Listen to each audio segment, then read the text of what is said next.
My name is Buddy Trinidad. I'm the president of the Pastry Alliance of the Philippines and owner of Park Avenue Desserts. Today, I'm going to make a chocolate tart using the cocoa powder for the chocolate shell and the chocolate ganache to make the mousse and also to put the first layer into the tart. And I'm also going to make a dark chocolate praline. The chocolate tart has three components. We have the dark chocolate shell, and then the first layer that I put is a chocolate ganache, and then I make a chocolate mousse, taking the chocolate ganache and folding it with whipped cream using the whip top, and the third layer is a chocolate glaze. For the shell, I use the cocoa powder. Gives it a rich, deep color, which shows the true character of the chocolate. For the first layer of the chocolate tart, I use a combination of 70% and 50%. This gives it the deep flavor from the 70% and the roundness and full-bodied flavor from the 50%, which complement each other. To make the chocolate tart, we use a straightforward, basic chocolate pâte sucrée, which is a sweet dough, and then we let it rest for about 30 minutes. Then we roll it out, and then we put it into the form, the shell, and then we bake it. We blind bake it till it's nice and fully baked. We cool it down, and then we pour in the chocolate ganache using the 70% and 50% chocolate and heavy cream. And then once that is set, I make the chocolate mousse using the same ganache, folding it with the whipped cream using whip top. Pour that on top of the chocolate ganache layer. I let it set in the fridge for about 20-30 minutes. To glaze the chocolate tart, I use the Colatta dark chocolate glaze. The decoration for the chocolate tart that I did today is something I believe everybody can be excited about. It's fairly easy to do and using very little equipment.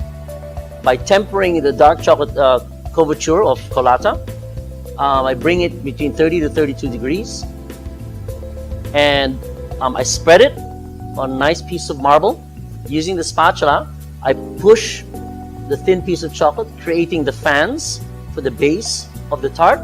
And by making the flowers, I just take a small paring knife and I dip it into the chocolate, and I place it on a small piece of plastic, and I put it on a half pipe to let it set. This creates the flowers, the petals I need to make the flower. When making a dessert, I believe it is very important to have a balance of sweet and sour or bitter in terms of chocolate. And another thing that is also important is texture. By par baking the tart shell, we ensure it's nice and crispy, and then we have the nice intense layer of the ganache, and then followed by the layer of mousse. The ganache is more dense, a little bit chewer than the mousse. The mousse is nice and light. For this, I believe, is a perfect combination for a chocolate tart. For the second recipe I'm making today, I'm using a 50% of the Colatta dark chocolate to make the shell of the praline.